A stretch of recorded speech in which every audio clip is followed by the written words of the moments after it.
You are living on a daily basis as if you are forever. The fundamental awareness that this is mortal, if you come to terms with that one thing, there would be no insecurity because there's nothing to gain, nothing to lose in this life. You came with nothing. Whatever the hell is happening, you're on the profit side.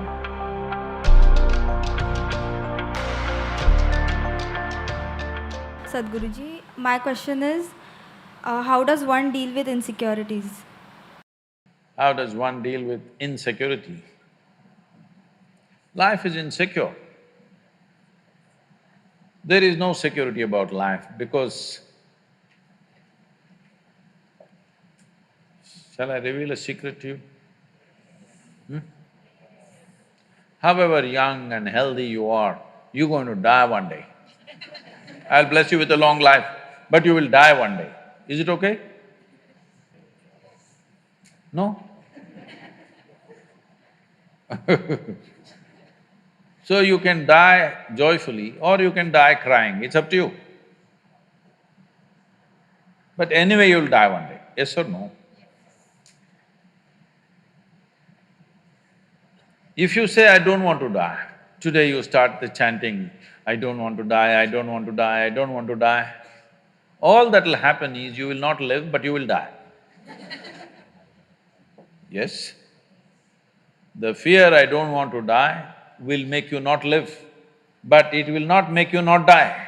Anyway, you will die. Coming to terms with mortality is one very important thing. If you don't come to terms with mortality, you're living in a fancy world of unreal world, not in the real world. The real world is, we come and go. So many countless number of people have come and gone before us, isn't it?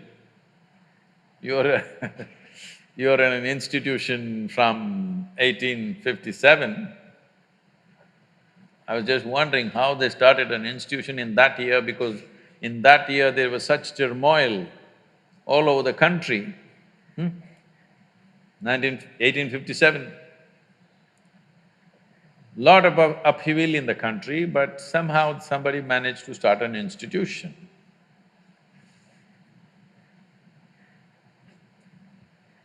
The soil that you're walking upon, we don't know how many people are buried. Yes or no?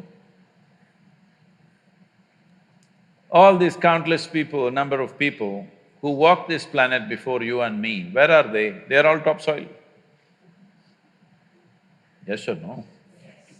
This will also become topsoil one day. Unless your friends choose to bury you real deep, fearing you may raise from the dead. There have been certain instances. This happened. There was an old couple in Texas, over 75 years of age. It was their dream to go to the Holy Land or the Jerusalem. But because of business and then children growing up, going to the university and their marriages and da-da-da, they never made it. When they're over 75 years of age, they made the trip to Jerusalem. Jerusalem is a place where every cobblestone reeks of history. So they walked that pathway where Jesus is supposed to have walked, they went to that place where he's supposed to have walked on the water, and many things like this. They were overwhelmed by this whole experience. And unfortunately, the lady had a heart attack and she died. Then the man was preparing to take her body back to Texas. But then the local people approached and said, see, Jerusalem is the Holy Land. This is the right place to die. She's done the right thing. So let's do all the rituals here and bury her here. And it just costs you $25,000.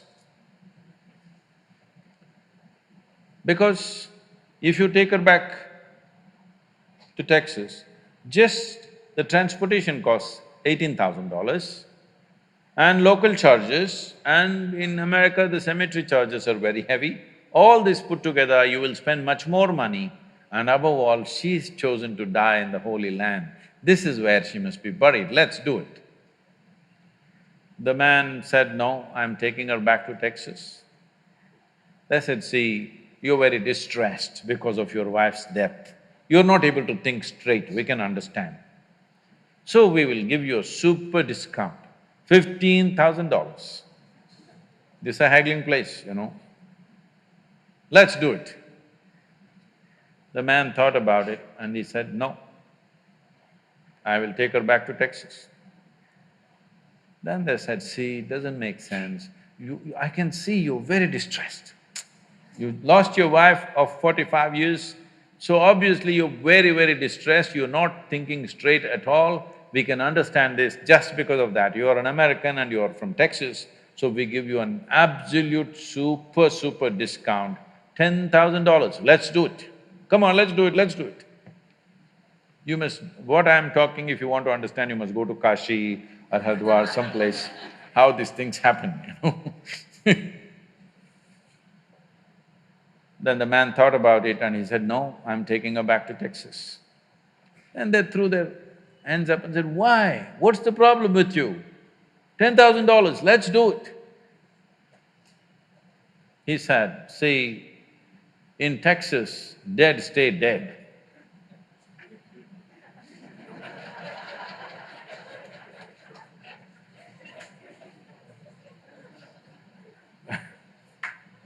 So,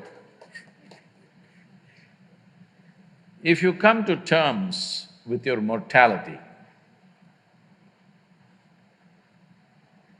security, insecurity, all these things will go. You are living on a daily basis as if you are forever. The fundamental awareness that this is mortal, this is here only for a limited amount of time. If this was a normal conscious thing for you, you would put your life to best use, for sure. And if you come to terms with that one thing, there would be no insecurity because there's nothing to gain, nothing to lose in this life. You came with nothing. Whatever the hell is happening, you're on the profit side. Yes or no? Huh? Isn't it so? Did you come with investment? No. You come with nothing. So whatever the hell is happening, you're always on the profit side, isn't it? And anyway, they don't allow you to take a container in the end. So all you have is how profound, intense and beautiful is your experience of life. So don't make too much fuss about it. You're acting as if you're going to lose something. No, there's nothing to lose, nothing to gain because you come and you go. You may think, oh, my life, my life. No, it's your life on this planet is like a pop-up. On the computer screen, you've seen these pop-ups? You just pop up and pop out. In the meantime, will you rise and shine is the only question, all right? So if anyway you shine, sometimes you may be seen by people, sometimes you may not be seen by people. The important is you are shining within yourself and that's all that matters. If people have eyes, they will see it, if they have no eyes, they won't see it, that's their problem. But you are living an intense and profound life, that's all that matters here. If you understand this and if you bring this into your life, insecurity will not happen because security can happen only in death. Yes or no? People keep asking me, coming to me and asking me, Sadhguru, please bless us, nothing should happen to us. I say, hey, what kind of blessing is this? My blessing is let everything happen to you. Everything that's life must happen to you. Have you come here to avoid life or have you come here to experience life? Please, you must make a decision right now. Have you come here to avoid life or to experience life? Experience life. All the different dimensions of what this life holds must happen to you, isn't it so? If you come to avoid life, there's an ocean right here. You can jump into the ocean. See, if you want to avoid life, you must die. It's a more efficient way of doing things, isn't it? You're alive and you try to avoid life, it'll become miserable. If you feel insecure, that's what you will do. You will try to avoid life. When you're alive and try to avoid life, it'll cause immense misery. When you're alive, you live. When you die, don't get up from the dead.